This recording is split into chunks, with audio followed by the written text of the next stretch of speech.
ونسلم على رسول الكريم اما بعد فاعوذ بالله من الشیطان الرجیم بسم اللہ الرحمن الرحیم افمن یعلم انما انزل الیک من ربک الحق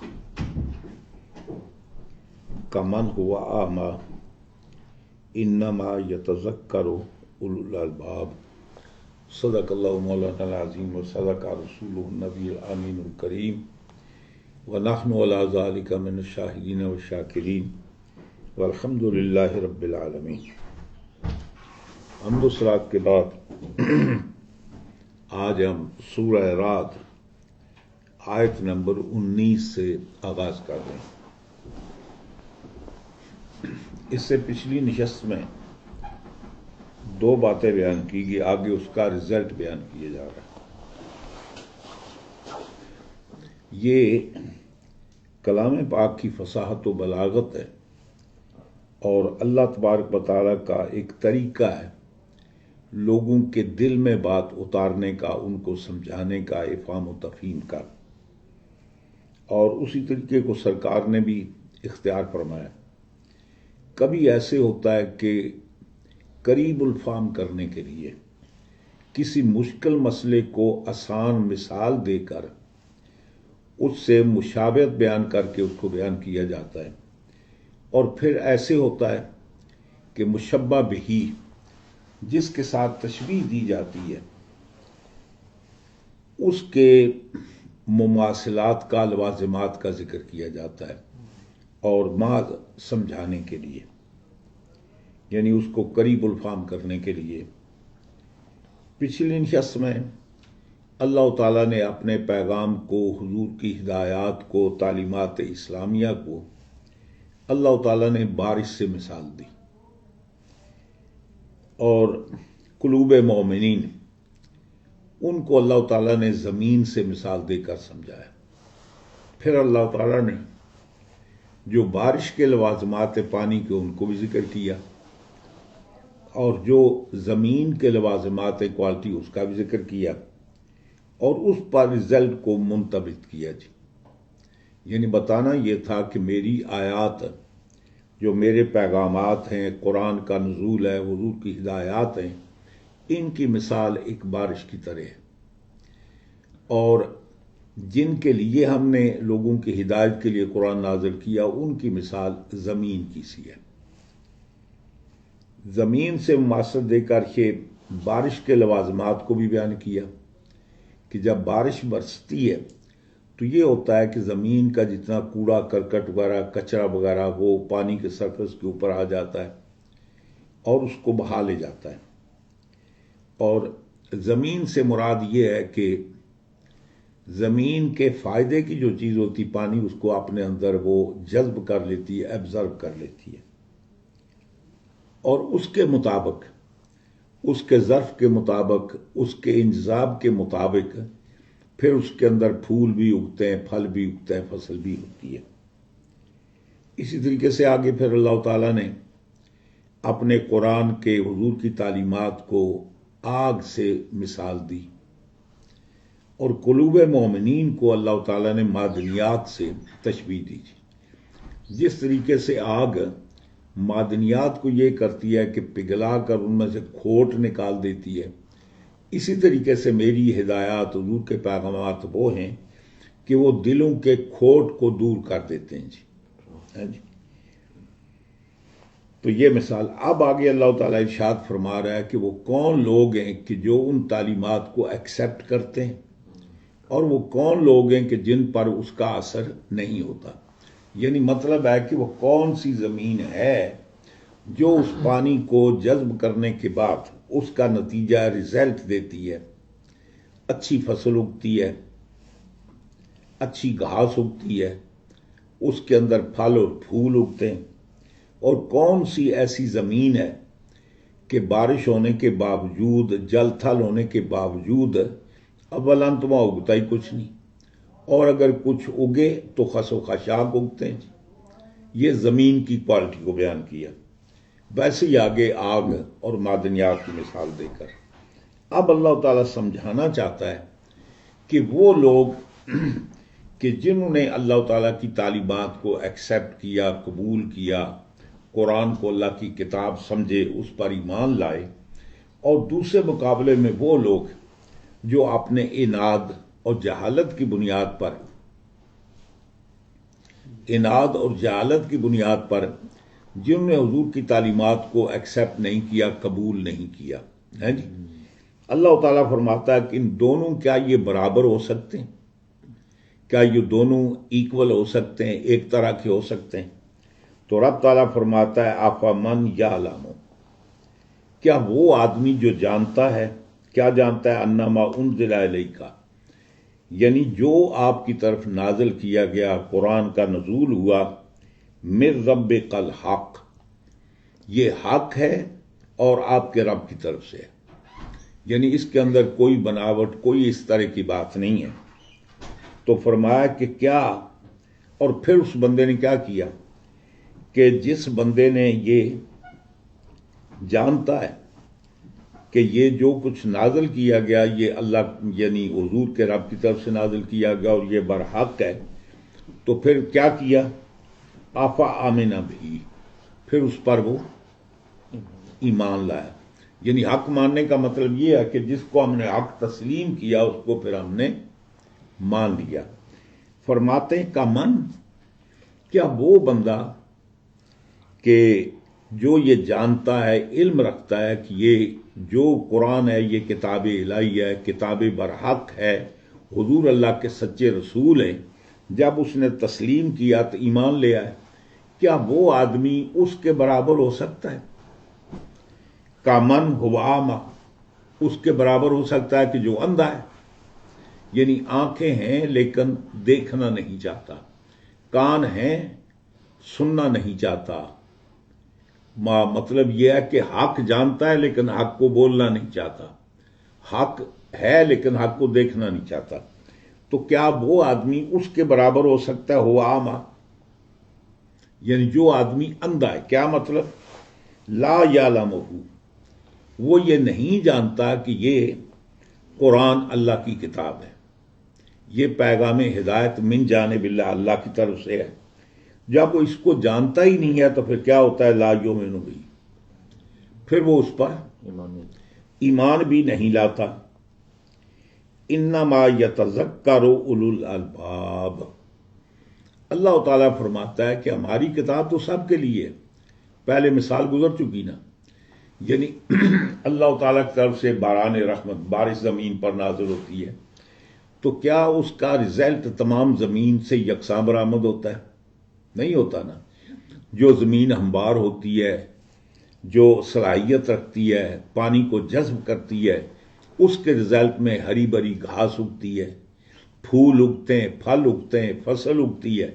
اور جو زمین شورا ہوتی ہے یا پتھریلی ہوتی ہے تو کیا ہوتا ہے؟ یا تو یہ ہوتا ہے کہ پانی برس کر چلا جاتا ہے اور اس پر کوئی اس کا اثر نہیں ہوتا، ایک قطرہ بھی اس پر نہیں ٹکتا جناب۔ جو زمین سلیب کی جگہ ہوتی ہے وہاں اپنے پانی کو ایبزرب کر لیتی ہے، پانی اپنے اندر ٹھہرا لیتی ہے۔ اور بعض زمین وہ ہوتی ہے پانی کو تو جذب کرتی ہے لیکن زمین شورا ہوتی ہے، اب اس کے اندر بھی کچھ اگتا ہے لیکن کیا خس و خاشاک۔ تو رب تعالیٰ یہ بتانا چاہتا ہے کہ کلام پاک سے عبرت کون حاصل کرے گا؟ جس کو اللہ تعالیٰ نے عقل دی ہے، جس کے اندر وہ صلاحیت ہے۔ جیسے بارش تو زمین پر برستی ہے لیکن زمین کے ہر طبقے کے اندر اچھی فصل پیدا نہیں ہوتی۔ تو فرمایا کہ انما یتذکر یتعظ اولو الالباب، یعنی اس سے عبرت کون حاصل کرتا ہے، نصیحت کون حاصل کرتا ہے، موعظت کون حاصل کرتا ہے؟ اولو الالباب، الباب جمع لب کی، لب کہتے ہیں عقل کو، وہ کہ جو صاحبان عقل ہیں۔ کیا فرمایا کہ فرمایا کہ اصحاب العقول، وہ لوگ جو صاحبان عقل ہیں، جو عقل رکھتے ہیں، وہ اس سے نتیجہ اخذ کرتے ہیں۔ آگے اللہ تعالیٰ اور بیان فرماتا ہے، اصل میں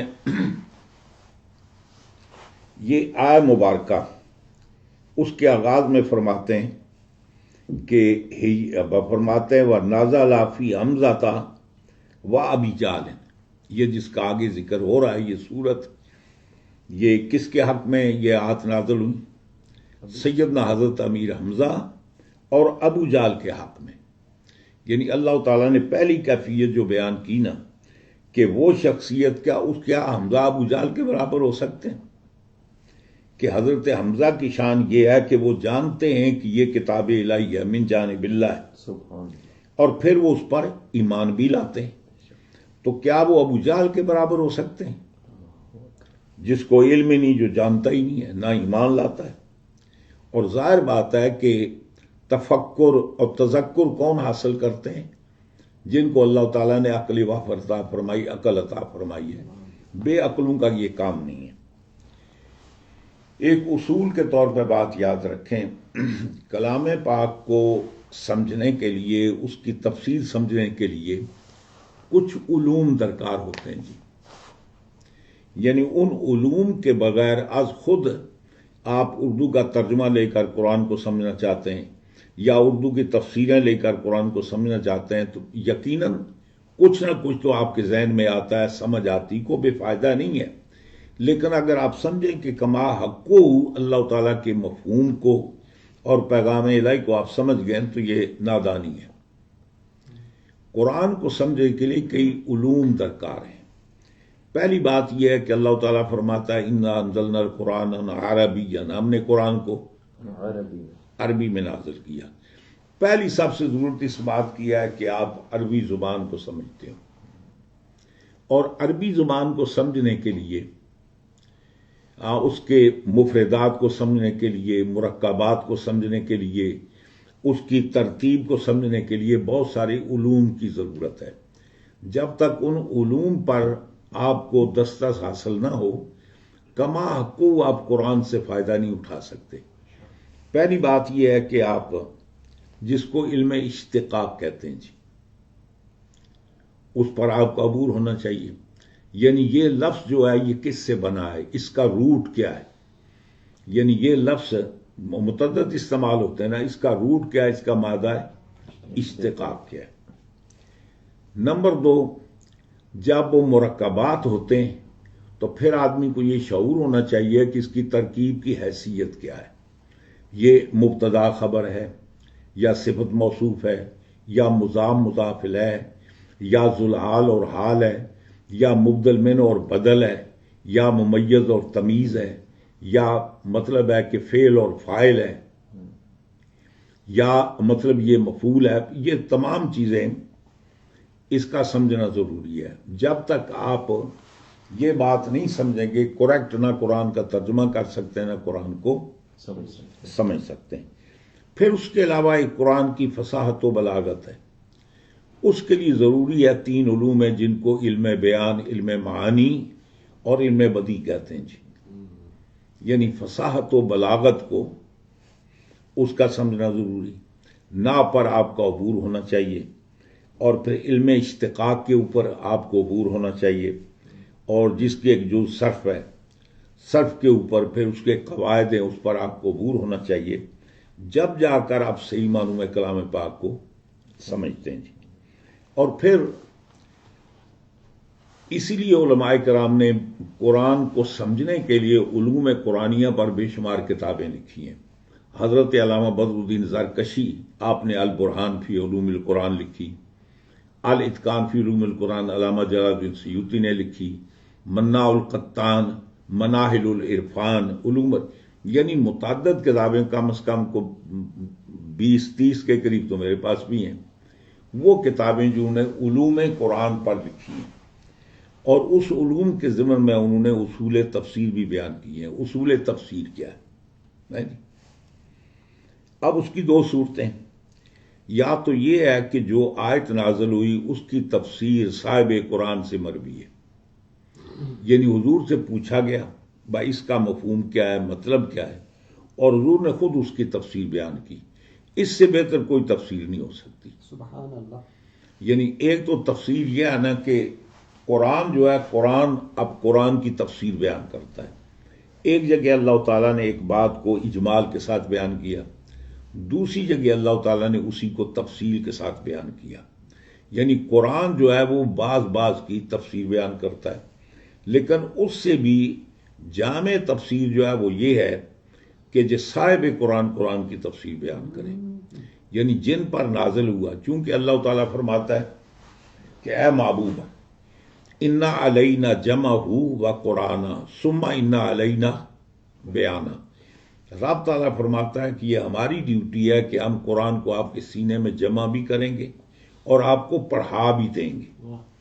اور پھر فرمایا کہ پھر ہمارے ہی ذمہ ہے کہ ہم اس قرآن کو بیان بھی کریں گے. اب وہ بیان قرآن کیا ہے؟ وہ جو اللہ تعالیٰ نے اپنے محبوب کو اپنے کلام کا مفہوم بتایا، اس مفہوم کو حضور نے صحابہ تک منتقل کیا جی. تو اس کو کہتے ہیں تفسیر بالروایت، تفسیر بالماثور. ہاں جی. ایک وہ ہوتی ہے کہ کلام پاک کی آیت ہے اور اس کے بارے میں کوئی روایت موجود نہیں ہے، یعنی حضور سے اس کی تشریح کے بارے میں کوئی روایت ہم تک نہیں پہنچی، یا صحابہ کرام میں سے کسی نے حضور سے پوچھا ہی نہیں تو حضور کو بتانے کا موقع نہیں آیا، یا کسی نے پوچھا حضور نے بتایا لیکن وہ علم ہم تک نہیں پہنچا. تو اس کا طریقہ پھر یہ ہوتا ہے کہ پھر اس تفسیر کو کہتے ہیں تفسیر بالرائے، یا اس کو تعویل کہتے ہیں. یعنی وہ یہ ہوتا ہے کہ جس لفظ کی وہ تشریح کر رہے ہیں وہ لفظ اس تشریح کا متحمل ہو. آپ آدمی گدھے کا نام بول کر گھوڑا تشریح کرے تو اب ظاہر بات ہے کہ گدھا تو گھوڑا نہیں ہو سکتا جی. یعنی مقصد یہ ہے کہ جس لفظ کی آپ تشریح کر رہے ہیں وہ لفظ اس تشریح کا متحمل ہو، پاسبلٹی ہو اس لفظ کا وہ معنی ہو سکتا ہو. نمبر ایک. نمبر دو، کلام پاک کے سیاق و سباق کو آپ دیکھیں گے. دو باتیں. تیسری بات، اسی بات کو چونکہ کلام پاک کے اندر بے شمار چیزیں جو رپیٹ ہوئی ہیں. مثلا دیکھیں موسیٰ علیہ السلام کا واقعہ متعدد مقامات پر کلام پاک کے اندر رپیٹ ہوا ہے. ابراہیم علیہ السلام کے واقعات ہیں، متعدد بار قرآن کے اندر مقرر ان کو لایا گیا. یہ آدم علیہ السلام کی تخلیق کا معاملہ اور شیطان کا معاملہ، یہ کلام پاک میں متعدد بار اس کو مقرر لایا گیا. اسی طریقے سے نماز پڑھنے کا حکم دیا تو متعدد مقامات پر. حضور کی بعثت کی جو حکمتیں قرآن میں بیان کی گئی متعدد مقامات پر. کہیں حضور کی بعثت کا مقصد کچھ بیان کیا، کہیں کچھ بیان کیا، کہیں کچھ بیان کیا. اب آپ کو ان سب کو جمع کرنا پڑے گا. جمع کر کے تو پھر اس کے تناظر کے اندر آپ اس آیت کی تفسیر بیان کریں گے. جیسے کہ ہمارے علماء کرام نے بے شمار ہمارے ہاں تفاسیر کا ذخیرہ موجود ہے، تفسیریں بیان کی ہیں. ایک بات اور ہے جو سمجھنے کی، ایک آیت نازل ہوتی ہے اور اس کے اندر جس کے حق میں نازل ہوتی اس کو متعین کر دیا جاتا ہے، حصر بیان کر دی جاتی ہے، تو پھر اس سے وہی مراد ہو سکتا ہے، دوسرا اس سے مراد نہیں ہو سکتا. مثلا دیکھو کلام پاک کے اندر واحد حضور کے ایک صحابی ہیں جن کا کلام پاک کے اندر اللہ تعالیٰ نے نام کا ذکر کیا.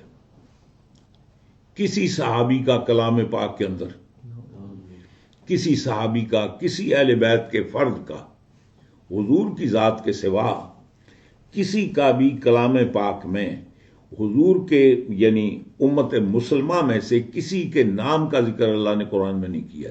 صرف ایک صحابی ہیں، حضرت زید ہیں. اب ظاہر بات ہے جہاں حضرت زید کا نام لیا گیا اب وہاں تو ہم کوئی اور مراد لے ہی نہیں سکتے جی، وہ تو متعین ہو گیا جی. دوسری بات یہ ہے کہ اللہ تعالیٰ نے ایک کیٹیگری کو بیان کیا، ایک وصف کو بیان کیا. اب اور وہ جو وصف بیان کیا وہ کسی کے حق میں، کسی کے شان نزول میں وہ قرآن کی آیت نازل ہوئی. لیکن چونکہ وصف بیان کیا گیا اس لیے قرآن یہ صرف صحابہ کے دور کے لیے تو نہیں تھا نا، قرآن تو قیامت کے لیے کتاب ہدایت ہے. تو اب جہاں وصف کا ذکر کیا گیا قیامت تک جو بندہ اس وصف سے متصف ہوگا وہ قرآن کی مراد ہو سکتا ہے. سمجھ گئے نا جی. اب جس کے حق میں وہ آیت نازل ہوئی اس کو آپ نکال نہیں سکتے، یعنی پورے مفسر مل کر، پوری امت بھی مل کر نہ اس کو نکال نہیں سکتی، لیکن اس کا معنی یہ نہیں کہ کوئی اور داخل نہیں ہو سکتا جی، کیونکہ وصف کا ذکر کیا ہے، اس لیے جہاں جہاں وہ وصف پایا جائے گا وہ داخل ہوتے جائیں گے۔ مثلا کلام پاک میں اللہ تعالیٰ فرماتا ہے یا ایھا الذین آمنوا کتب علیکم الصیام، اے ایمان والو تم پر روزے فرض کیے گئے۔ یہاں اللہ نے نام تو نہیں لیا نا، اے علی، اے ابو بکر، اے عمر، اے عثمان، اے طلحہ، اے فلاں، آپ پر روزے فرض کیے، نام تو لیا نا اللہ نے۔ اللہ تعالیٰ نے خطاب کیسے کیا؟ اے ایمان والو کتب علیکم الصیام۔ ظاہر ہے کہ جب یہ آیت نازل ہوئی تو اس کے مخاطبین، اول مخاطبین کون تھے؟ اس وقت جو موجود تھے، یعنی اس وقت جو لوگ حلقہ بگوش اسلام ہو چکے تھے، یہ خطاب اللہ نے ان کو کیا، لیکن نام نہیں لیا۔ اللہ تبارک تعالیٰ نے کیٹیگری کا ذکر کیا، وصف کا ذکر کیا۔ اس کا معنی یہ ہے کہ قیامت تک جو بندہ ایمان لاتا جائے گا روزہ اس پر فرض ہوتا جائے گا۔ مثلا نماز کا اللہ تعالیٰ نے حکم دیا، اب جوں بندہ مسلمان ہوتا جائے گا نماز اس پر فرض ہوتی جائے گی۔ بات سمجھ گئی؟ جب وصف کا ذکر کیا جائے تو پھر آپ کسی فرد پر اس کو متعین نہیں کر سکتے۔ مطلب ہے قیامت تک کے لیے جس جس کے اندر وہ صفت پائی جائے گی وہ اس آیت سے مراد ہو سکتا ہے جی، سمجھ گئے؟ اگرچہ بنیادی طور پر یہاں جو ذکر کیا گیا ہے یہ آیت نازل ہوئی کس کے حق میں؟ حضرت امیر حمزہ یا سیدنا حضرت عمار بن یاسر، اور مقابلے میں کون؟ ابو جہل۔ لیکن یہاں نہ تو حضرت امیر حمزہ کا ذکر ہے، نہ حضرت عمار بن یاسر کا ذکر ہے، اور نہ یہاں ابو جہل کا ذکر ہے۔ تو یہاں اللہ نے ذکر کیا کیا؟ ان کے وصف کا ذکر کیا۔ اب وہ تو اس میں شامل ہیں کہ ان کے حق میں یہ بات، ان کے حالات کو دیکھ کر یہ کلام پاک نے اس کی منظر کشی کی ہے، لیکن قیامت تک آنے کی جو بھی قرآن پر ایمان لائے گا اس کو اللہ تعالیٰ کی کتاب برحق سمجھے گا، وہ اس میں شامل ہوتا جائے گا۔ قیامت تک جو جو قرآن کا انکار کرے گا، اس پر ایمان نہیں لائے گا، وہ سارے کافر اس کے مصداق ہوتے جائیں گے۔ تو اصول یہ ہے کہ جب وصف کا ذکر کیا جائے تو پھر قیامت تک کے لیے کسی کو جس کے اندر وصف پایا جائے وہ اس میں شامل ہوتا ہے جی، اس کو آپ نکال نہیں سکتے جی۔ یہ اصولی طور پر آپ ذہن میں رکھیں۔ آیت تو بظاہراً یعنی ظاہری طور پر یہ آیت تو نازل ہوئی کس کے حق میں؟ حضرت امیر حمزہ اور ابو جہل کے حق میں، لیکن اللہ نہ تو حضرت امیر حمزہ کا نام لیا نہ ابو جہل کا نام لیا۔ اب جس کے اندر یہ اوصاف پائے جائیں گے، جن اوصاف کا ذکر اللہ نے حضرت امیر حمزہ کے اوصاف میں ذکر کیا وہ بھی اس آیت کا مصداق ہے، اور جس چیز کے اندر وہ اوصاف پائے جائیں گے جو ابو جہل کے ہیں تو وہ بھی اس کا مصداق ہوتا جائے گا، شامل ہوتا جائے گا۔ بات سمجھ گئے جی؟ تو پیچھے اللہ تعالیٰ نے بیان کیا تھا نا مثال دے کر، یعنی قرآن کے نزول کی مثال بارش کی سی ہے، زمین کی مثال قلب مومن کی ہے، سمجھ گئے نا جی؟ تو اب ظاہر بات ہے کہ زمین ساری یکساں نہیں ہے، دنیا میں بسنے والے ساری بارش تو سیم ہے، بغیر کسی کنجوسی کے پوری زمین پر بستی ہے، لیکن زمین ساری یکساں نہیں ہے، وہ رزلٹ پوری زمین یکساں نہیں دے سکتی۔ اس لیے قرآن تو کتاب ہدایت ہے، وہ تو حق ہے، لیکن جو لوگ اس کے مخاطبین ہیں ان کا معیار ایک نہیں ہے، ان کے معیار میں اختلاف مختلف ہیں۔ اب ظاہر ہے کہ کچھ لوگ وہ ہیں کہ جنہوں نے قرآن کو مانا، کچھ لوگ ہیں جنہوں نے نہیں مانا۔ اب اس کا رزلٹ ذکر کر رہا ہے، اللہ تعالیٰ فرماتا ہے کہ افمن یعلم، یعنی کیا یہ استفہام انکاری ہے، یعنی مطلب اس بندے کی طرح وہ نہیں ہو سکتا کہ جو جانتا بھی ہو، علم بھی رکھتا ہو، قرآن کو بھی برحق سمجھتا ہو، اور جس پر قرآن نازل ہوا اس کو بھی برحق سمجھتا ہو۔ پھر اس پر ایمان بھی لاتا ہو، وہ اس کے برابر کیسے ہو سکتا ہے جو جانتا ہی کچھ نہیں اور نہ وہ ایمان لاتا ہے نہ وہ اطاعت کرتا ہے؟ تو دونوں برابر تو نہیں ہو سکتے۔ اب یہ کیسے ہو سکتا ہے؟ اندھیرا اور ظلمت تو یکساں نہیں ہو سکتے۔ تو آگے ارشاد فرمایا کہ اب اصحاب العقول، آگے فرمایا اللہ زینہ، یعنی اوپر ذکر کیا نا اصحاب عقول کا ذکر کیا، یہ تو وقتی طور پر۔ آگے اللہ تعالیٰ بیان فرماتا ہے اللہ زینہ یوفون بعہد اللہ، وہ لوگ جو اللہ سے کیا ہوا عہد وعدہ پورا کرتے ہیں۔ یعنی اب آگے اللہ تعالیٰ فرماتا ہے اب یہاں تو ایمان کا ذکر، یہاں تو کسی وعدے کا ذکر ہی نہیں ہے۔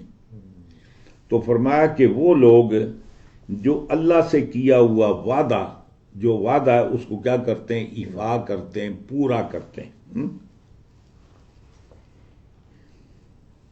الماخوذ علیہم، یعنی وہ جو اہل ایمان سے، زمین والوں سے، لوگوں سے وعدہ لیا گیا ہے، وَهُمْ فِي عَالِمِ ذرے، اور یہ وعدہ کب لیا گیا؟ کہ ابھی وہ ایک جین کی شکل میں تھے، ایک ذرے کی شکل میں تھے، ظاہری انسانی صورت میں دنیا میں نہیں آئے تھے۔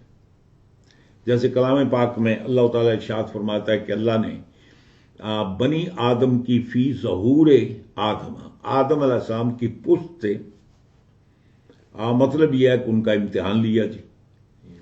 اب پہلی بات، وہ بات لمبی ہو جائے گی کہ کیا وہ سارے آدم علیہ السلام کی پشت سے نکالے، یا جتنے آگے قیامت تک ان کی اولاد آنے والی تھی ہر باپ کے بیٹے کو اس کی پشت سے نکالا، سامنے کیا، اور پھر اللہ تعالیٰ نے اپنی ربوبیت کا پروگرام پیش کیا جی۔ یعنی پہلی بات یہ، اللہ نے اس کو دنیا کیوں پیدا کیا جی؟ یہ اللہ نے زمین پیدا کی، آسمان پیدا کیے، نبی پیدا کیے، فرشتے پیدا کیے، کیا اللہ کو ضرورت ہے ان کی؟ اگر ضرورت تھی تو کروڑ ان لمیٹڈ برس اللہ تعالیٰ تو پہلے سے ہے جی۔ اس وقت فرشتے بھی نہیں تھے، آسمان بھی نہیں تھا، زمین بھی نہیں تھے، نہ نبی تھے، نہ رسول تھے، نہ کوئی مسلمان تھے، نہ کافر تھے، یہ تو کچھ بھی نہیں تھا۔ تو اگر اللہ کی ضرورت ہوتی تو بغیر ضرورت کے اللہ کیسے رہتا جی؟ اس کا مطلب یہ ہے کہ اللہ کو ان ساری چیزوں کی ضرورت نہیں ہے۔ جب اس کو ضرورت نہیں ہے تو پھر پیدا کیوں کیا؟ اللہ تعالیٰ فرماتا ہے افا خلقناکم عبثا، کیا میں نے تمہیں بیکار پیدا کیا ہے، فضول پیدا کیا؟ یہ بھی بات نہیں۔ اگر فضول پیدا نہیں کیا تو کس کے لیے پیدا کیا جی؟ وہ ایک علیحدہ سبجیکٹ ہے اپنا، میں وہ ادھر نہیں جانا چاہتا۔ تو فرمایا کہ اللہ تعالیٰ نے اس کائنات کو اس لیے پیدا کیا کہ اللہ تعالیٰ کی ذات تھی، اس کی ذات صفات تک محدود، وَكَانَ اللَّهُ وَلَمْ يَكُنْ مَعَهُ شَيْءٌ، اللہ تھا، اللہ کے سوا کوئی چیز نہیں تھی۔ اب اللہ نے پیدا کیوں کیا جی؟ اس لیے پیدا کیا کہ وہ خالق ہے، وہ رازق ہے، وہ رب ہے۔ تو اب اگر کسی کا وصف ظاہر نہ ہو تو اس وصف کا فائدہ کیا جی؟ مثلا آپ کے پاس ایک ہنر ہے، اس ہنر کا ظہور نہ ہو تو اس ہنر کا فائدہ کیا جی؟ اب اللہ تبارک تعالیٰ یہ چاہتا ہے کہ مجھے یہ جانا جائے، یعنی میرے اوصاف لوگ جانیں، تو لوگ ہوں گے تو جانیں گے نا۔ اب اللہ چاہتا ہے کہ میں رب ہوں، لوگ جانیں کہ میں رب ہوں، تو وہ کیسے جانیں گے جی؟ جب ہوگا ہی کوئی نہیں، جانے گا کون جی؟ یا اللہ تعالیٰ فرماتا ہے میں خالق ہوں، لوگوں کو پتہ چلے میں خالق ہوں، تو جب پیدا نہیں کرے گا تو لوگ جب ہوں گے ہی نہیں تو جانیں گے کیسے جی؟ اب اللہ تبارک و تعالیٰ نے اپنی ربوبیت کا اظہار کرنے کے لیے، اپنی ذات کو پہچانوانے کے لیے اللہ تعالیٰ نے پہلا کام یہ کیا کہ پشت آدم سے ان کی اولاد کو نکالا۔ نکالنے کے بعد اللہ تعالیٰ فرماتا ہے الست بربکم، کیا میں تمہارا رب نہیں ہوں؟ بیک زباں ہو کر سب نے کہا قالو بلا، کیوں نہیں؟ چونکہ تو شیطان نہیں آیا سی نا، ہاں جی، تو یہ اس سے بات علاوہ ہے۔ تو سب نے کہا قالو بلا، کیوں نہیں، بے شک تو ہمارا رب ہے۔ اب اللہ تعالیٰ نے ان سے عہد لیا، کس سے؟ تمام بنی نوع انسان سے، تمام اولاد آدم سے اللہ نے عہد لیا جی کہ کیا میں تمہارا رب نہیں ہوں؟ تو سب نے کیا کہا؟ بے شک تو ہمارا رب ہے، وائی ناٹ، کیوں نہیں، بلا۔ اب رب تعالیٰ فرماتا ہے کہ وعدہ کر کے بندہ وعدے کو بھول جائے تو پھر تو وہ انسانیت نہیں ہے نا۔ فرمایا کہ جن لوگوں نے مجھ سے وہاں روز الست وعدہ کیا تھا، اللہ زین یوفون بعہد اللہ، وہ لوگ اللہ کے عہد کو، یعنی جب وہاں انہوں نے کہا تھا کہ میں رب ہوں تو پھر وعدہ پورا یہ کرنا نا، دنیا میں آ کر بھی مجھے ہی رب مانے، دنیا میں آنے کے بعد کسی اور کو رب بنا لیں تو پھر تو غداری ہوئی، مجھ سے کیا ہوا وعدہ تو پورا نہ کیا جی۔ تو فرمایا کہ بعہد اللہ، اللہ کا عہد، وہ کون؟ الماخوذ علیہم، وہ وعدہ جو ان سے لیا گیا تھا قوم سے، اور وہ کیا تھا؟ اور یہ قوم کہاں تھی؟ وَهُمْ فِي عَالَمِ الذَّرَّةِ، اور وہ ابھی دنیا میں بحیات قضائیہ نہیں آئے، وہ ان ذرات کی شکل میں تھے کہ جن کو اللہ تعالیٰ نے ہر بندے کے علادہ ذرے کو پیدا کیا کہ دنیا میں اپنے وقت پر جا کر اس کا ظہور ہوگا، پراگرس ہوگی، اور پھر یہ اپنی ایک حیات اصلیہ کے اندر آئے گا۔ پہلے بھی آپ کو مثال دے کر میں نے شاید کئی بار سمجھایا ہوگا کہ آپ ذرا غور کرتے ہیں کہ جب کو پودا لگاتے ہیں جی، تو پودے سے پہلے آپ یہ کرتے ہیں کہ سیڈ، اس کا بیج زمین کے اندر دفن کرتے ہیں جی، اب وہ پودا اگتا ہے، پودا اگنے کے بعد جتنے ذرات اس سیڈ کے اندر، بیج کے اندر موجود ہوتے ہیں، اتنا پھل لگتا ہے جی۔ جب وہ ذرات ختم ہو جاتے ہیں تو اس کے بعد وہ اگر درخت ہے تو اس کو پھل نہیں لگتے جی۔ آپ نے دیکھا کہ ہمارے اکثر بیچتا پھلدار درخت لمبی عمر ہوتی رہتے ہیں، لیکن ایک مرحلہ ایسا آتا ہے کہ وہ ہرے تو ہوتے ہیں، سب کچھ ہوتا ہے لیکن پھل نہیں لگتا جی۔ تو ہمارے پنجابی زبان میں اس کو کہتے ہیں بھائی یہ اب درخت کیا ہو گیا ہے؟ سنا ہو گیا، بانج ہو گیا، یعنی ہرا بھرا تو ہے لیکن اس قابل نہیں ہے کہ یہ پھل دے سکے جی، وہ سنا نہیں ہوتا۔ اصل وجہ یہ ہے کہ جتنے اس کے سیڈ کے اندر ذرات تھے نا، اتنے اس پھل کی صورت میں وہ ظاہر ہو چکے۔ اب جب پیچھے سے ہیرا ختم ہو گیا جی تو آگے کہاں سے آئے گا جی۔ تو اسی طریقے سے اللہ تعالیٰ نے آدم علیہ السلام کے پشت میں قیامت تک آنے والی اولاد کے علادہ ذرات وہاں اللہ تعالیٰ نے اب پشت آدم میں رکھے جی۔ اب پیدا کرنے کے بعد وہ دنیا میں آئیں گے جائیں گے تو اللہ تعالیٰ نے ان سے ایک، جب آپ کو کوئی منصب دیا جاتا ہے تو آپ سے جو عہد و پیمان ہوتا ہے منصب دینے سے پہلے ہوتا ہے یہ بعد میں ہوتا ہے جی؟ پہلے ہوتا ہے نا، یعنی آپ کو یہ نوکری دی جائے گی لیکن یہ کنڈیشن، ٹرمز اینڈ کنڈیشن ہے، اس کے تحت ہوگا، پہلے ہوگا نا۔ اب جب اللہ تعالیٰ انسان کو پیدا کرنے والا ہے، دنیا میں بڑے بڑے مناصب عطا کرنے والا ہے، اسی بنی نوع انسان میں سے نبی بھی ہوں گے، ولی بھی ہوں گے، غوث بھی ہوں گے، قطب بھی ہوں گے، اچھے لوگ بھی ہوں گے، برے بھی ہوں گے، تو اب دنیا میں آنے سے پہلے اللہ تعالیٰ نے عہد لیا ان سے کہ کیا میں تمہارا رب ہوں یا نہیں۔ تو اللہ تعالیٰ فرماتا ہے کہ جن لوگوں نے اللہ سے عہد کیا تھا وہ دنیا میں آ کر بھی اس عہد کو پورا کرتے ہیں۔ وہ عہد کیا؟ الماخوذ علیہم، یعنی وہ عہد جو ان سے لیا گیا تھا، وَهُمْ فِي عالم ذرہ تھے، اس وقت وہ عالم ذرات کی صورت میں تھے۔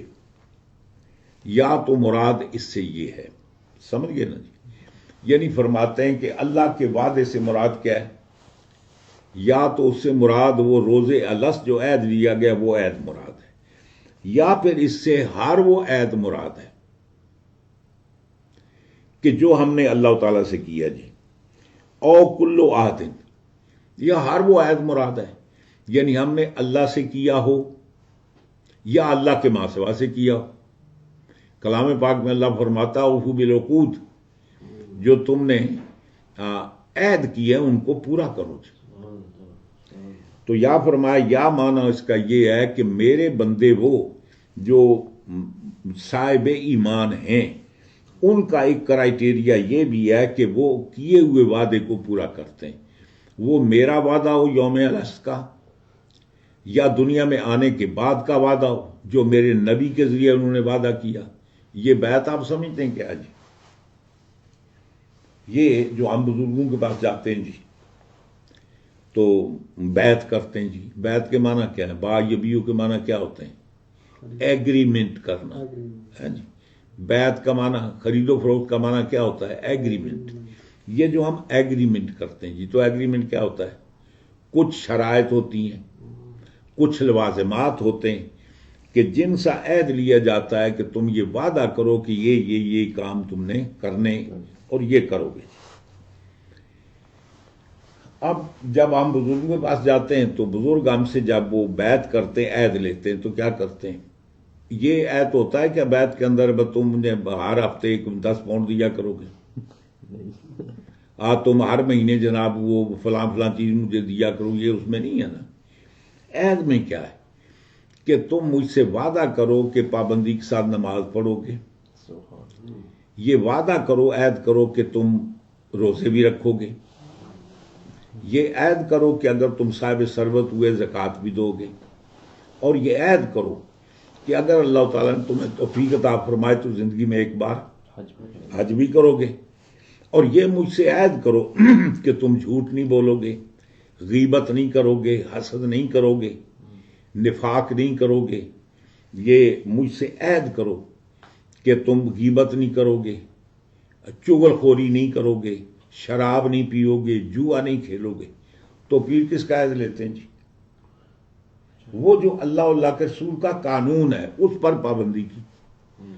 اب وہ پیر کیوں عہد لیتے ہیں کہ ان سے بھی تو یہی لیا گیا تھا.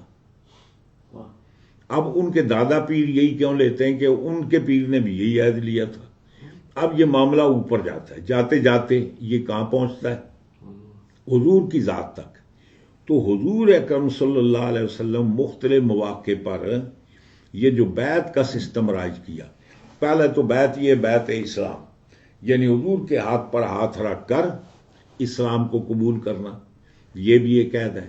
جہاد کے لیے حضور تشریف لے جا رہے ہیں تو سب کو بلا کر عہد کیا کہ تم میرے ساتھ جہاد کے اندر شریک ہوگے، جہاد سے فرار نہیں ہوگے، بھاگو گے نہیں، ہے جی، قربانی دو گے. تو بیعت جہاد بھی ہوتی ہے، بیعت اسلام بھی ہوتی ہے، اور کچھ بیعت وہ ہوتی ہے جو غلط کام نہ کرنے پر.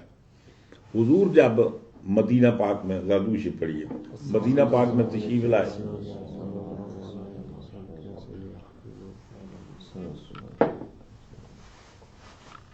اب وہ صحابہ کرام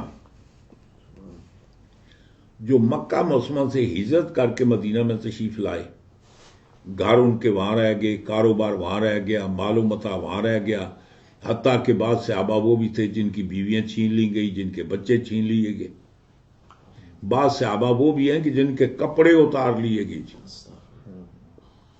ایک چادر سے مطلب 17 عورت کرتے ہوئے ہجرت کی اور سرکار کی بارگاہ میں پہنچے جی. اب ظاہر ہے کہ یہاں مدینہ میں ان کا گھر نہیں ہے، ان کا کوئی کاروبار نہیں ہے، کوئی بزنس نہیں ہے، کوئی رشتہ دار نہیں ہے. اب پیٹ تو آدمی کے ساتھ لگا ہوا، کھانے پینے کے بعد تو بندہ رہ نہیں سکتا. کچھ لوگوں نے یہ کیا کہ مدینہ میں بھیک مانگنی شروع کر دی. اب جب آدمی کے پاس ہے ہی کچھ نہیں، کھانے کو کچھ نہیں ہے، تو کیا کرے گا جی؟ تو شرعی نقطہ نگاہ سے مانگنا کوئی جرم تو نہیں ہے. لیکن جب حضور نے یہ دیکھا، حضور تک یہ بات پہنچی، کچھ لوگ ہیں وہ مدینہ کی گلیوں میں یہ کرتے ہیں کہ لوگوں سے سوال کرتے ہیں، بھیک مانگتے ہیں. حضور نے ان کو بلایا، بلا کر حضور نے ان سے بیعت لی. حضور نے فرمایا کہ آج مجھ سے تم یہ عہد کرو کہ زندگی میں کسی سے سوال نہیں کرو گے، مجھ سے وعدہ کرو زندگی میں کسی سے سوال نہیں کرو گے. رزاق تو اللہ کی ذات ہے، اللہ تعالیٰ رزق دے گا. اب انہوں نے حضور کے ہاتھ پر بیعت کی، چلے گئے. اب وہ ہماری طرح تو نہیں تھے نا جی، رات کو اور وعدہ کیا تو صبح ہوتے ہی جب اس کی مخالفت کر دی. ہمارے یہاں وہ لوگ کہتے ہیں نا، کئی بڑے وہ بعد وعدے کر کے کہتے ہیں یہ وعدہ ہی ہے نا، کون سا کوئی قرآن کی آیت ہے، حالانکہ یہ نہیں پتا کہ قرآن ہی وعدے کی تائید کرتا ہے. اس کے بعد حدیث میں آتا ہے کہ وہ صحابہ کرام جن کو حضور نے منع کیا نا، وہ اونٹ پر سوار ہو کر جا رہی ہیں یا گھوڑے پر، تو اتفاق سے ایسے ہوا چھڑی نیچے گر گئی. اب نیچے سے کچھ لوگ گزر گئے تو وہ سوال نہیں کرتے یہ مجھے چھڑی پکڑا دو جی، خود اونٹ کو بٹھاتے، نیچے اترتے اور چھڑی لے کر پھر اونٹ پر سوار ہوتے کہ اللہ کے نبی سے وعدہ کیا کہ ہم نے سوال نہیں کرنا. تو یہ بھی حضور نے ان سے بیعت لی. اور اسی طریقے سے عورتیں حضور کی بارگاہ میں آئیں. وہ عورتیں جو پہلے سے مسلمان تھیں، ان کی جو بیعت لی گئی وہ بیعت اسلام تو تھی نہیں، نہ وہ بیعت جہاد تھی. عورتوں کے لیے جہاد تو فرض ہی نہیں ہے. اب عورتیں آئیں حضور کے پاس تو اللہ تعالیٰ فرماتا ہے محبوب عورتیں آپ سے بیعت کرنی چاہتی ہیں، آتی ہیں تو آپ ان کو بیعت کریں اللہ یسرکنا ولا یزنینا، یعنی اس پر بیعت لیں کہ وہ چوری نہیں کریں گی، بدکاری نہیں کریں گی، خامد کے مال میں مطلب ہے کہ خیانت نہیں کریں گی، خامد کی نسل میں خیانت نہیں کریں گی، فلاں فلاں جو باتیں عورتوں سے متوقع ہو سکتی ہیں ان کے نہ کرنے کے حضور نے ان سے بیعت لی بھائی یہ کرنا کرنا. تو اصل قصہ یہ ہے کہ یہ جو بیعت منتہی کہاں ہوتی ہے؟ سرکار کی ذات تک. اچھا، اور رب تعالیٰ فرماتا ہے محبوب وہ جو آپ کی بیعت کرتے ہیں نا، جو آپ کی بیعت نہیں کرتے، انما یبایعون اللہ، وہ آپ سے نہیں مجھ سے عہد کرتے ہیں، ید اللہ فوق ایدیہم، یہ آپ کا ہاتھ ان کے ہاتھ پر نہیں ہے، اللہ کا ہاتھ ان کے ہاتھ پر. سمجھ گئے؟ اب اصل بیعت کس سے ہوئی؟ اللہ سے. تو رب تعالیٰ فرماتا ہے کہ وہ جو بیعت تم نے وہ روز الست کی تھی نا، وہ بھی اللہ سے کی تھی، اور یہ جو تم بیعت کرتے ہو بزرگان دین تم سے تنبیہ کرتے ہیں، یہ کرتے ہیں، یہ بھی اصل میں یہ بیعت کس سے؟ یہ اللہ کی ذات سے ہے. اس لیے اللہ تعالیٰ نے اس کو بیان کیا یوفون بعہد اللہ، بعہد الناس کا ذکر نہیں کیا، بعہد اللہ، اس لیے کہ ہر بری چیز وہ تو اللہ نے منع کی ہے. اگر کوئی بندہ خدا آپ کو ترغیب دیتا ہے، منع کرتا ہے، تو وہ اللہ تعالیٰ کے اس پیغام کو تکرار کرتا ہے، اعادہ کرتا ہے. جی، یا کہتے ہیں او کل وعد، یا کوئی بھی عہد آپ کسی سے بھی کریں تو جو وعدہ کریں اس وعدے کو پورا کرنا چاہیے.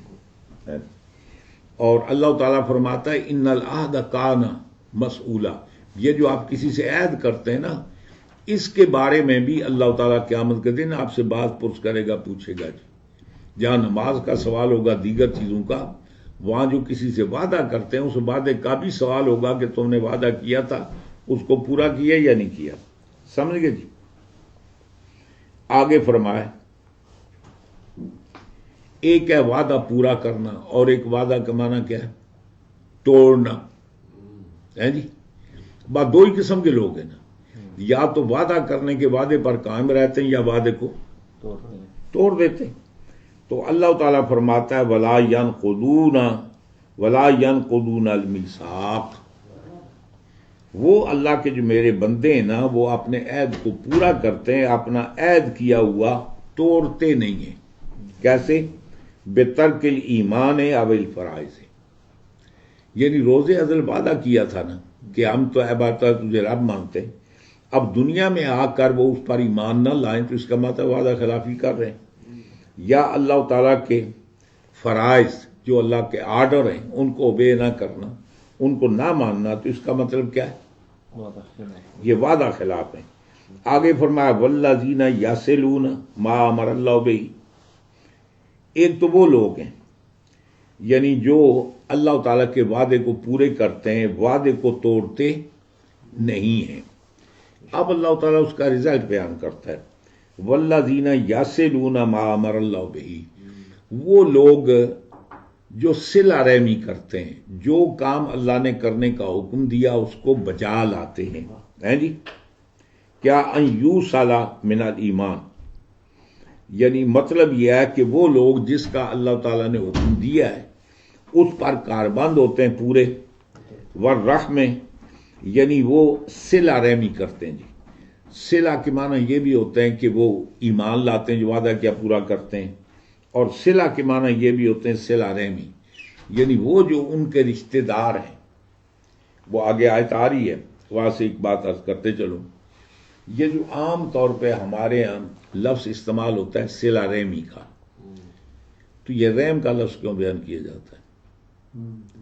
رحم کا مطلب ہے ذی رحم محرم، یعنی وہ افراد کے دو میں سے ایک کو مت تصور کیا جائے تو آپس میں نکاح نہیں ہو سکتا۔ ایک تو اس سے مراد وہ ہیں والدین، اولاد، بہن بھائی، پھوپھی چچا، خالہ خالو، نانا نانی، یعنی جن کے دو تصور کریں نکاح نہیں ہو سکتا، ان کے حقوق ہم پر فرض ہیں جی۔ جو آدمی کسی کے والدین محتاج ہے، خدمت نہیں کرتا، وہ جنت کی ہوا تک نہیں سونگھ سکتا جی۔ ایک بھائی مالدار ہے، دوسرا بھائی غریب ہے، اس کا فرض ہے کہ اپنے بھائی کی لک آفٹر کرے، بہن ہے اس کی لک آفٹر کرے، چچا ہے اس کی لک آفٹر کرے، خالو ہے اس کی لک آفٹر کرے۔ فرماتے ہیں آیا بھانجے بھتیجے بھی یعنی اس میں شامل ہیں یا نہیں؟ یعنی بھانجے اور بھتیجے بھی ذی رحم محرم میں شامل ہیں یا نہیں؟ ایک رائے یہ ہے کہ وہ شامل نہیں ہے، اس کے اندر وہی شامل ہیں کہ جن سے ان میں ایک مرد عورت تصور کیا جائے تو نکاح نہ ہو سکے۔ لیکن جمہور مفسرین کہاں فرماتے ہیں اس سے مراد ہے نہ صرف یہ کہ رشتہ دار، بلکہ آپ کے پڑوسی بھی اس کے مطلب اس کے اندر شامل ہیں، آپ کے جو دیگر لوگ ہیں جو محتاج ہیں، فقیر ہیں، ضرورت مند ہیں، وہ سارے آپ کی صلہ رحمی کے محتاج ہیں، ان کے ساتھ کرنا چاہیے۔ تو فرمایا کہ وہ لوگ کیا کرتے ہیں یصلون ما امر اللہ بہ، جو اللہ تعالیٰ نے حکم دیا اس کو ادا کرتے ہیں، اس کو ملاتے ہیں۔ وصلہ یصلو، ملانا، کٹ آف نہیں کرتے جی، ملاتے ہیں۔ بہی ان یوصلا، کہ جس کا اللہ تعالیٰ نے ان کو کرنے کا حکم دیا اس کا تعلق ایمان کے ساتھ ہو یا رحم کے ساتھ ہو، وغیرہ ذالک۔ اس کے علاوہ اور بھی بہت سارے حقوق و لباد ہیں جو اس صلہ رحمی کے سلسلے میں آتے ہیں۔ آگے ارشاد ہوتا ہے وَيَخْشَوْنَ رَبَّهُمْ، اور یہ سارے کیوں کرتے ہیں جی؟ یعنی اللہ کی نافرمانی نہیں کرتے، کوئی ایسی بات نہیں کرتے، کسی کا دل نہیں دکھاتے، والدین کی خدمت کرتے ہیں، بہن بھائیوں کی لک آفٹر کرتے ہیں، سب کی۔ اور ان سب کے پیچھے کیا چیز ہے؟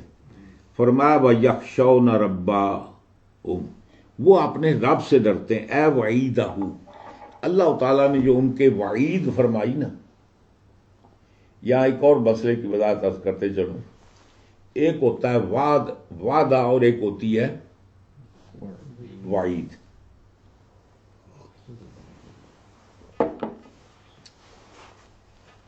وعدہ اور چیز ہے، وعید اور چیز ہے۔ اور بعض علماء کرام نے یہ لکھا ہے کہ خلف وعید جس کو کہتے ہیں نا، یہ اللہ تعالیٰ کی شان کے لائق ہے، خلف وعدہ اس کی شان کے لائق نہیں ہے۔ اللہ تعالیٰ وعدہ کرے اور پورا نہ کرے۔ وعید جو ہے نا، وعید اس کو کہتے ہیں کہ کہنے والے کا مقصد ڈرانا ہوتا ہے، وہ کام کرنا نہیں ہوتا جی۔ مثال کے طور پر آپ کا بیٹا ہے، آپ اس کو یہ کہتے ہیں میاں فلاں آدمی سے بالکل نہیں ملنا، اگر فلاں آدمی سے ملنا میں ٹانگیں توڑ دوں گا۔ اب یہ بتائیں کہ جب باپ نے بیٹے سے کہا اس کی انٹینشن تھی ٹانگیں توڑنے کی؟ کیا تھا؟ ڈرانا تھا۔ تو بہت سارے معاملات ہیں اللہ کی وعید ہیں جی۔ اللہ تعالیٰ بندوں کو ترغیب و ترہیب کے طور پر ڈراتا ہے، ورنہ اللہ تعالیٰ کا وہ مطلب نہیں ہے کہ وہ جو جس بات سے ڈرا رہا ہے وہ ان سے کرے گا بھی، ہے جی۔ تو اس لیے کہتے ہیں کہ اللہ تعالیٰ نے جو ان کو ڈرایا ہے نا، وَيَخْشَوْنَ رَبَّهُمْ، اے وعیدہ، یعنی اللہ تعالیٰ نے جو ان کو ڈرایا وہ یہ کرو گے تو یوں کر دیں گے یہ، تو مطلب کیا اللہ اس کے خلاف کر سکتا ہے یا نہیں؟ کیوں نہیں کر سکتا جی؟ اللہ تعالیٰ فرماتا ہے اگر یہ کیا تو میں تمہیں جہنم میں ڈالوں گا، کیا جہنم میں ڈالنا ضروری ہے؟ نہیں. یہ تو اللہ کی مرضی ہے. اللہ معاف کر سکتا ہے یا نہیں؟ فضل اس کا ہے یا نہیں؟ تو وہ فرماتے ہیں کہ وہ یخشون ربہم، اللہ سے ڈرتے ہیں. کس بات سے؟ وعیدہ، اللہ نے ان کو دھمکایا نا جو، اس سے وہ ڈرتے ہیں کہ کہیں واقعتاً ہی یہ ہم پر بات ہو ہی نہ جائے. یعنی اللہ اس بات پر قادر ہے، سزا دے تو بھی قادر ہے، نہ دے تو بھی قادر ہے. وَيَخَافُونَ سُوءَ الْحِسَابِ، اور اس بات سے بھی ڈرتے ہیں کہ ہمارا حساب کتاب غلط نہ ہو جائے، برے حساب سے. یعنی جب حساب کتاب دینا پڑے تو فیل ہو جائے. نمازوں کا پوچھا گیا تو 0/0 جناب، زکوٰۃ کا پوچھا 0/0 دی، تو سارے کا سارا معاملہ جتنے کی جتنا وہ عمال نامہ سارا کرتا سے اب یہ نکلا جناب، کچھ بھی اس میں نہیں ہے. تو اس سے بھی وہ ڈرتے ہیں کہ کہیں قیامت کے دن ہماری رسوائی نہ ہو، ہمارا حساب کتاب کہیں ہمارے خلاف نہ ہو جی. تو فرمایا یہ کس کی بات کر رہے ہیں؟ اوپر ذکر کیا نا حضرت حمزہ کا اور ابو جہل کا. اب دو کیٹاگری ہوگی، ایک ابو جہل کی، ایک حضرت امیر حمزہ کی. اب حضرت امیر حمزہ کی جو کوالٹی ہے اس کا ذکر کر رہا ہے اللہ، یعنی حضرت حمزہ اور ان کے جو پیروکار ہیں ان کی کوالٹی کیا ہے. پہلی کوالٹی کیا ہے کہ یوفون بعہد اللہ، حمزہ والے اللہ کے عہد کو توڑتے نہیں ہیں جی. ولا ينقضون المیثاق، اس میثاق کو نہیں توڑتے ہیں. اور فرمایا کہ حمزہ والے کیا کرتے ہیں؟ یصلون ما امر اللہ، جو اللہ نے حکم دیا اس کو پورا کرتے ہیں جی. اور یہ کیوں کرتے ہیں؟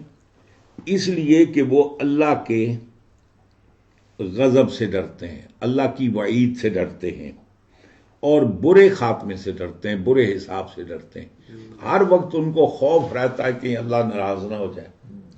اللہ تعالیٰ نے کہیں ہمیں دھمکایا ہے، وہ واقعتا نہیں ہمیں کہیں جہنم میں نہ ڈال دے. ہر وقت ڈرتے ہیں کہ کہیں قیامت کے دن ان کی رسوائی نہ ہو، حساب کتاب میں فیل ہو جائیں اور پھر ان کو دھکیل کر جہنم کی طرف لے جایا جائے جی.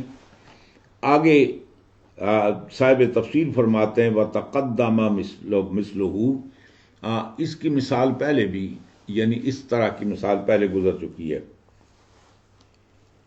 اب اللہ تعالیٰ انہی کا تذکرہ کر رہا ہے، یعنی یہ والذین، یہ بدل واقع ہو رہے ہیں نا جی. یعنی پہلی بات کہ بولو آفا من، وہ من نہیں ہے اس سے جی. یعنی آفا من، کیا وہ بندہ، وہ بندہ کہ جو قرآن کے نزول کو حق سمجھتا ہے، اللہ کے نبی کو برحق جانتا ہے، اس پر ایمان لاتا ہے، کیا وہ اس کے برابر ہو سکتا ہے؟ جو نہ علم رکھتا ہے نہ ایمان لاتا ہے، دونوں برابر تو نہیں ہو سکتے. اب اس کے بعد دونوں کا ذکر کیا کہ جو وہ پہلی کیٹاگری میں آتے ہیں ان کی کوالٹی کیا ہے، جو دوسری کیٹاگری کے لوگ ہیں ان کی کوالٹی کیا ہے.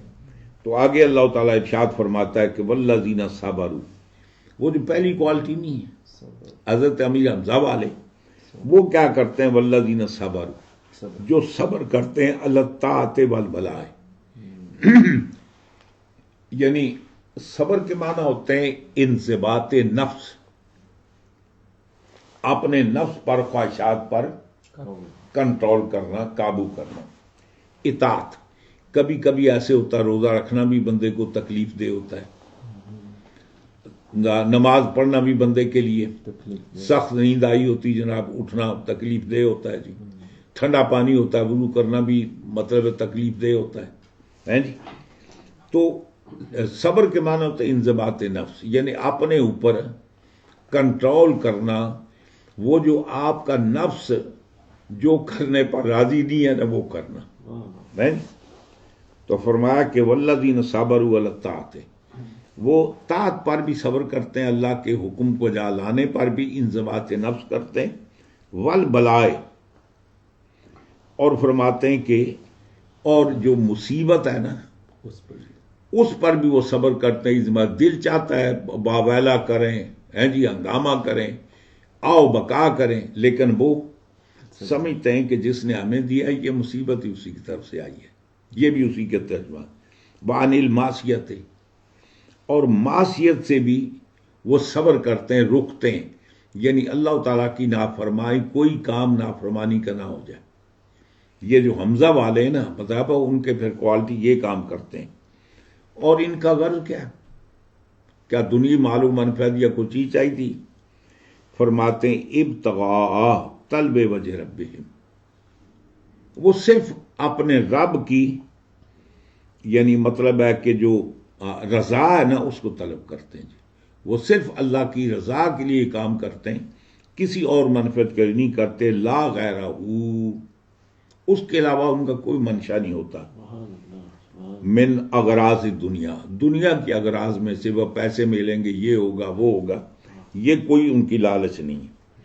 اور اس کے بعد ایک اور کام بھی کرتے ہیں، وَأَقَامُوا الصَّلَاةَ، نماز بھی قائم کرتے ہیں. یہ نہیں فرمایا وَيُصَلُّونَ. مثلا دیکھیں نا، اب صلی یصلی کے معنی کیا ہے جی؟ درود پڑھنے کے بھی، دعا کے بھی ہیں اور نماز کے بھی ہیں. تو یوں ہوتا نا وَيُصَلُّونَ، آگے صلاۃ کے ذکر کرنے کی ضرورت ہی نہیں ہے ذرا، وہ ایک ہی لفظ میں دونوں مفہوم ادا ہو جاتے.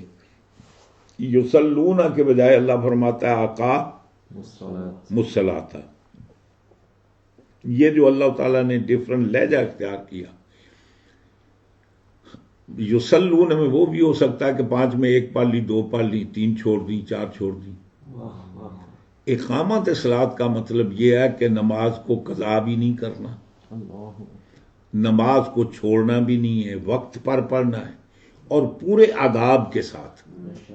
جو نماز کے آداب ہیں ان کو مد نظر رکھتے ہوئے نماز پڑھنا، اس کو کہتے ہیں اقامت صلاۃ. اقاموا الصلاۃ وانفقوا. اور صرف سجدے تو سجدہ ٹھئی سجدے والی بات نہیں، وہ جیب کو بھی تکلیف دیتے ہیں. وہ جو بڑی محنت سے پیسہ کمایا نا، وہ اپنی جیب میں دبا کر نہیں رکھتے. وانفقوا فی الطاعۃ، اور وہ جو ان کی دولت اس کو بھی اللہ کی اطاعت میں خرچ کرتے ہیں، اللہ کی رضا میں، زکوٰۃ میں خرچ کرتے ہیں. کوئی غریب ہے اس کی مدد کرتے ہیں، کوئی بھوکا ہے اس کو کھانا کھلاتے ہیں، کوئی ننگا ہے اس کو لباس دیتے ہیں. یعنی مطلب ہے کہ ہر ضرورت مند کی ضرورت پر اگر پیسے کی ضرورت ہے تو وہ پیسہ خرچ کرتے ہیں جی. اور فرمایا کہ کیا ان کی اپنی کمائیاں نہیں؟ فرمایا کہ مما رزقناہم، رزق تو ہم نہیں دیا جی. آپ کیا سمجھتے ہیں 24 گھنٹے دکان پر کھڑے رہتے ہیں تو آپ کے کھڑے رہنے کی وجہ سے رزق ملتا ہے؟ کسٹمر اللہ بھیجتا ہے جی، اسباب اللہ پیدا کرتا ہے. آپ کار جو ٹیکسی چلاتے ہیں، اس کا مطلب آپ کا کمال ہے، وہ کسٹمر اللہ بھیجتا ہے جی. اللہ تعالیٰ فرماتا ہے کہ یہ ذرائع تمہارے ہیں، ان ذرائع کے پیچھے میرا ہاتھ ہے. میں اگر نہ چاہوں نا تو تمہاری دکان بڑے بڑے مطلب ہے وہ کیا کہتے ہیں سپر سٹور کھلا رہے، ایک بندہ بھی نہیں آئے گا. ہاں، تو اللہ تعالیٰ فرماتا ہے وَمِمَّا رَزَقْنَاهُمْ، یعنی ہم نے جو ان کو رزق دیا نا وہ پھر ہماری اطاعت میں خرچ کرتے. کیسے کرتے ہیں؟ سرًّا وعلانیۃً، پوشیدہ بھی خرچ کرتے ہیں، اعلانیہ بھی خرچ کرتے ہیں. یہاں علماء کرام فرماتے ہیں کہ نفلی صدقات جو ہے نا وہ پوشیدہ دینے چاہیے، جو فرضی صدقات ہیں وہ ظاہر دینے چاہیے، تاکہ لوگ آپ کے بارے میں بدگمانی نہ کریں کہ فلاں آدمی تک کو جی بڑا مالدار ہے، زکوٰۃ بھی نہیں دیتا جی، نے کہتے یہ کچھ نہیں کیتا. تو جو فرائض ہیں مطلب ہے فطرانہ ہو گیا، زکوٰۃ ہو گئی، یعنی وہ جو واجبات ہیں، واجباتی صدقے ہیں وہ اوپنلی دیں، اور نفلی صدقات دیں. جیسے حضور فرماتے ہیں ایک ہاتھ سے کام کریں دوسرے ہاتھ تک کو خبر نہ ہو. لیکن انما الاعمال بالنیات، اعمال کا دار و مدار نیت پر ہے. مسجد میں کوئی بندہ چندے کا اعلان کرتے ہیں، وہ مسجد ہم نے تعمیر کرنی جناب تو پیسے چاہیے. اب مسجد کے اندر چندہ دینا وہ زکوٰۃ تو نہیں ہے، نہ فطرانہ ہے، یہ کیا ہے؟ نفلی نا. تو بجائے اس کے کہ چھپ کر آپ وہاں اعلان بھی نہ کریں، چھپ کر جب چلے جائیں تو آپ سیکٹری صاحب کو پیسے دیں. اگر آپ کی نیت یہ ہو کہ میں اگر اوپنلی پیسے دوں گا تو دوسرے بندوں کو ترغیب ملے گی، وہ بھی دیں گے. نیت اللہ تو جانتا ہے نا جی. آپ سخی بننے کے لیے دیتے ہیں وہ اس کو بھی جانتا ہے. آپ اس نیت سے دیتے ہیں کہ آپ کو دیکھ کر لوگ بھی دیں، تو اس نیت کو اللہ بھی جانتا ہے جی. پھر جو لوگ دیتے ہیں نا آپ کو دے کر اس میں بھی ثواب میں آپ شریک ہو جاتے ہیں. تو فرمایا کہ انما الاعمال بالنیات، اعمال کا دار و مدار نیت پر ہے، اور نیت نہ میں جان سکتا ہوں، نہ مولوی صاحب جان سکتے ہیں، نہ کوئی کمیٹی والے جان سکتے ہیں، لیکن اللہ جانتا ہے، اس سے بات پوشیدہ نہیں ہو سکتی. تو فرمایا کہ سرا و علانیۃً، اور کام ایک اور بھی کرتے ہیں، وہ یدرؤون، اور دور کرتے ہیں، بھگاتے ہیں، دفع کرتے ہیں، اپنے آپ سے دور رکھتے ہیں کیا چیز؟ بالحسنۃ السیئہ، وہ نیکی کے ساتھ برائی کو دور کرتے ہیں جی. یعنی مثال کے طور پر کوئی آدمی اذیت کے درپے ہوتا ہے، یہ اس کے ساتھ نیکی کرتے ہیں. کوئی آدمی یعنی نقصان پہنچانا چاہتا ہے، یہ اس کو فائدہ دیتے ہیں. وہ حضرت شیخ سعدی رحمۃ اللہ علیہ فرماتے ہیں کہ بدی را بدی سیل باشد جزا، فرماتے ہیں کہ بدی را بدی سیل باشد جزا. ایک آدمی آپ کو گالی نکالتا ہے، آپ دو نکالیں، کوئی دشواری نہیں ہے، بندہ آسانی کا کر سکتا ہے. ایک آدمی نے اینٹ پھینکی، آپ پتھر مار سکتے ہیں، کوئی دشواری نہیں ہے. کہتے ہیں برائی کا جواب برائی سے دینا بہت آسان ہے. اگر تو مرد ہے جی، احسن الی من اساء، پھر اس آدمی کے ساتھ نیکی کا جس نے تجھ سے برائی کی ہے. جب تو اس سے نیکی کرے گا تو اگر تو اس کا برائی سے جواب دیتا تو ضروری نہیں اس کی برائی ختم ہوگی. اگر اس کی برائی کا نیکی کے ساتھ تم جواب دو گے تو ہو سکتا ہے تمہاری نیکی کرنے سے اس کی برائی جڑ سے ختم ہو جائے. تو فرمایا کہ وہ یہ کرتے ہیں کہ شر کو، برائی کو دور نیکی سے کرتے ہیں جی. برائی کا برائی سے جواب نہیں دیتے، نیکی کرتے ہیں. یدفعون بالحسنۃ السیئہ، اچھائی کے ساتھ برائی کو دور کرتے ہیں. جیسے کل جاہل بالحلم، کسی کے شر کا جواب وہ حلم سے، شرافت سے دیتے ہیں.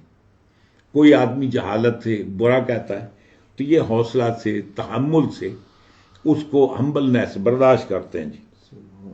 والعذاب صبر، اور کوئی اذیت پہنچاتا ہے تو یہ صبر کرتے ہیں، اس کا دفاع صبر کے ساتھ کرتے ہیں.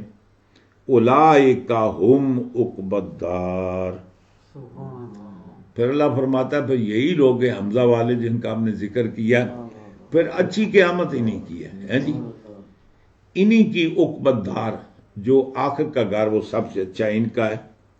ایل عاقبۃ المحمودۃ فی الدار الاخرہ، یعنی اچھی عاقبت آخرت کے دن میں ان کے لیے ہے. اور وہ کیا ہے؟ جنات و عدن، جنت عدن. یہ جنت 8 جنتیں، جنتوں کے اپنے نام ہیں. فردوس بھی جنت ہے، اور یہ ساری جنتیں اپنی اپنی ایک ایک سے بڑھ کر ہیں. تو فرمایا کہ جنت عدن میں اللہ تعالیٰ ان کو مقام عطا کرے گا. یدخلون، یہ جنت عدن میں داخل ہوں گے. وہ آگے بات لمبی ہے، وہ وضاحت طلب ہے. میں چاہتا ہوں کہ نیکسٹ ویک پر اس کو ہم رکھتے ہیں جی. یہاں صرف ایک بات عرض کرنے کے بعد ختم کرتا ہوں. یہ جو فرمان اوفو بالعقود، یعنی وہ اپنے وعدے کو پورا کرتے ہیں. والذین یوفون بعہد اللہ، وعدے کو پورا کرتے ہیں. اس سے مراد کیا ہے؟ یوم الست. اب ظاہر ہے کہ مجھے تو کوئی یاد نہیں میں نے کو وعدہ کیا تھا، آپ کو یاد ہے؟ تو جب یاد ہی نہیں تو پورا کیسے کرتے ہیں جی؟ جب یاد ہی نہیں تو پورا کیسے کرتے ہیں؟ تو بتانا یہ ہے کہ ہم نے جو تمہیں بتا دیا ہے جی، آسا کو کوڑ بولے کہ ہم نے جو آپ کو بتا دیا کہ وہاں تم نے ہم سے وعدہ کیا تھا جی، تو کیا میرے بتانے پر یقین نہیں ہے تمہیں؟ تو جب میں نے بتایا کہ تم نے وعدہ کیا تھا تو اس کا مطلب تم نے وعدہ کیا تھا. جب وعدہ کیا تھا تو اس کا ایفا کرو. سب کو تو یاد نہیں رہتا نا. حضور مولا کائنات حضرت علی کرم اللہ وجہ الکریم آپ ارشاد فرماتے ہیں کہ روز الست جب اللہ تعالیٰ نے یہ کہا تھا الست بربکم، تو سب نے کہا قالوا بلا. فرماتے مجھے ابھی تک یاد ہے میری دائیں طرف کون تھا اور بائیں طرف کون تھا. سبحان اللہ. مجھے اب بھی یاد ہے کہ اس وقت ویسے ہی تو منبع ولایت نہیں ہے نا. اور سیدنا حضرت عمر فاروق رضی اللہ تعالیٰ عنہ آپ اپنے دور خلافت میں خانہ کعبہ کے حج کے لیے تشریف لے گئے یا عمرے کے لیے. حضور مولا کائنات بھی ساتھ تھے. آپ نے خانہ کعبہ کا طواف شروع کیا. حجر اسود کے پاس پہنچے تو پہلے استلام کیا جاتا ہے نا. اگر آپ کی اپروچ ہو تو اس کو بوسہ دیں. اگر بندوں کی تکلیف کا معاملہ نہیں ہو تو آپ ہاتھ لگا کر اسے کر لیں, چھڑی لگا کر اس کو چوم لیں. اگر نہیں تو پھر فلائنگ کک ہے جی, فلائنگ کیا کس جناب, یعنی وہیں سے یوں کیا تو یوں اپنے ہاتھ کو چوم دیا, یعنی دوسرے کو اذیت نہیں پہنچانی. تو ظاہر ہے حضرت عمر فاروق رضی اللہ تعالیٰ سے زیادہ کو ہنگامہ بھی نہیں ہوتا ہوگا. پھر آپ امیر المومنین خلیفہ ہیں. آپ جب گئے تو حجر اسود کو بوسہ کیا. بوسہ دینے کے بعد پوچھتے ہو پتھر یا حجر ہے جی, میں جانتا ہوں تو ایک پتھر ہے, لا تنفع ولا تضر, تو نہ نفع دے سکتا ہے نہ نقصان دے سکتا ہے. میں کو ضرورت نہیں تجھے بوسہ دینے کی, میں تجھے اس لیے بوسہ دے رہا ہوں کہ حضور کو بوسہ دیتے دیکھا ہے. میں نے اپنے محبوب کو تمہیں چومتے دیکھا ہے, ورنہ میری نظر میں تم ایک پتھر ہو, نہ نفع دے سکتے ہو نہ نقصان دے سکتے ہو. اس لیے بوسہ دیتا ہوں کہ میں نے سرکار کو بوسہ دیتے دیکھا. حضور مولا کائنات موجود ہے. آپ فرماتے ہیں امیر المومنین آپ غلط کہہ رہے ہیں. فرمایا کہ یہ پتھر کیا کرتا ہے, ینفع و یضر, یہ نفع بھی دیتا ہے نقصان بھی دیتا ہے. ہاں جی, یہ آپ نے کیسے کہہ دیا کہ نفع نقصان نہیں دیتا؟ یہ آپ کا اپنا خیال ہے, آپ صحیح نہیں فرما رہے. یہ نفع بھی دیتا ہے اور نقصان بھی. حضرت عمر فاروق فرماتے ہیں میرا نہ کلتا, یہ آپ نے بات کہاں سے کہی ہے؟ تو آپ فرماتے ہیں من قرآن, قرآن سے. ان کا وہ تو میں پڑھتا ہوں, مجھے تو کہیں نہیں ملی. آپ نے فرمایا یہ آپ نے نہیں پڑھا جب اللہ تعالیٰ روزے الست بربکم قالوا بلا. ہاں بالکل یہ تو پڑھا ہے. آپ نے فرمایا آپ کو پتہ نہیں وہاں کیا ہوا تھا؟ آپ کو پتہ نہیں اس وقت پھر کیا ہوا تھا جب سب نے قالوا بلا کہا. اللہ تعالیٰ نے فرشتوں کی ڈیوٹی لگائی بھی, لکھو ان سب کے نام بھی لکھو, ولدیت لکھو, پوری ان کی جو بھی پہچان ہے پوری لکھو. پوری لسٹ تیار کی گئی. لسٹ تیار کرنے کے بعد حجر اسود وہاں موجود تھا. اللہ تعالیٰ نے حجر اسود سے کہا منہ کھول, ہے جی. حجر اسود نے منہ کھولا تو پھر اللہ نے کیا کیا, فَأَلْقَاهُ فِي فِيهِ, اللہ تعالیٰ نے اس تحریر کو حجر اسود کے منہ میں پر ڈال دیا اور فرمایا کہ یاد کر لے ان بندوں کو, قیامت کے دن تجھے گواہی دینی ہے.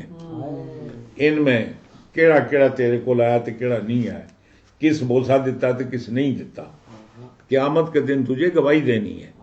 تو فرمایا امیر المومنین جس کے حق میں گواہی دے گا اس کو فائدہ پہنچائے گا, جس کے خلاف گواہی دے گا اس کو نقصان پہنچائے گا. سیدنا حضرت عمر سننے کے بعد فرماتے ہیں اللہم انی اعوذ باللہ, آپ فرماتے ہیں کہ میں انی اعوذ باللہ, میں اللہ سے پناہ مانگتا ہوں, ان عائشہ فی قوم, کہ میں اس قوم کے اندر زندہ رہوں, لست فیہم یا علی, اے علی جس قوم میں تم نہ ہو اس قوم کے اندر میں زندہ رہنے سے اللہ کی پناہ مانگتا ہوں. ہے جی, تو یہ وہ وعدہ ہے. آپ نے فرمایا کہ یہ وعدہ جو ہے اس کا مطلب سارا منظر آپ کو یاد تھا نا جی, تو اس لیے آپ فرماتے ہیں کہ میں اس کو بھی جانتا ہوں جو میری دائیں طرف تھا, اس کو بھی جانتا ہوں جو میری بائیں طرف تھا جی. تو یہ وہ وعدہ ہے. اللہ تعالیٰ فرماتا ہے کہ میرے بندے وہ ہیں حمزہ والے ہیں جی, عمار بن یاسر والے, جو اس وعدے کو پورا کرتے ہیں جی. تو اللہ تعالیٰ ہمیں بھی حضرت حمزہ کی پارٹی, حضرت عماس بن یاسر کی پارٹی میں رکھے, اور یہی پارٹی نجات یافتہ ہے, اور یہی پارٹی اللہ کی رضا کی پارٹی ہے. اللہ مجھے آپ کو سب کو قرآن پڑھنے کی, سمجھنے کی, عمل کی توفیق عطا فرمائے. بات آگے بڑی دلچسپ چل رہی ہے، انشاءاللہ آئندہ اس کے بارے میں عرض کریں گے بشرطے کہ زندہ رہے تو. اللہم صلی علی سیدنا مولانا محمد وعلی آل سیدنا مولانا محمد وبارک وسلم صلی علیہ. مولا تعالیٰ ہمیں قرآن پڑھنے کی، قرآن سمجھنے کی، مولا تعالیٰ عمل کرنے کی توفیق عطا فرما. اللہ ہمیں ہر اس برے کام سے برا کام کرنے کی توفیق نہ عطا فرما جو تیری منشا کے خلاف ہو. مولا تعالیٰ ہمیں وہ کام کرنے کی توفیق عطا فرما جو تیری رضا، تیرے محبوب کی رضا کے مطابق ہو. مولا ہمیں اسلام پر زندہ رکھ، ایمان پر دنیا سے رخصت فرما، اور قیامت کے دن اپنے محبوب کی شفاعت سے ہمیں برابر فرما. صلی اللہ تعالیٰ بیماروں کے لیے مولا تعالیٰ جتنے بیمار ہیں اپنے حبیب کے صدقے سب کو شفا کاملہ عطا فرما. مرحومین کو اپنے جوارح اس میں جگہ عطا فرما، اور مولا تعالیٰ ہمارے ملک کے خدا داد پاکستان کو استقامت عطا فرما. اندرونی بیرونی دشمن سے معمول محفوظ فرما. مولا تعالیٰ کشمیر کے مظلوم مسلمانوں کو آزادی کے ہمکنار فرما. مولا وہ اسباب مہیا فرما کہ وہ جو طویل ایک مطلب ہے کہ ایک صدی کے قریب جو ظلم و ستم کی چکی میں پس رہے ہیں، اپنی عزت آبروں کی قربانیاں دے رہے ہیں، مولا اپنے حبیب کے صدقے انہیں ان قربانیوں کا صلہ عطا فرما، انہیں آزادی کے ہمکنار فرما. جہاں کی مسلمان دنیا میں آباد ہیں مولا تعالیٰ سب پر اپنا فضل و کرم فرما. وصلی اللہ تعالیٰ علی خیر خلقی محمد وآلہ وصحبہ اجمعین برحمتک یا ارحم. وہ آپ پہنچ گیا.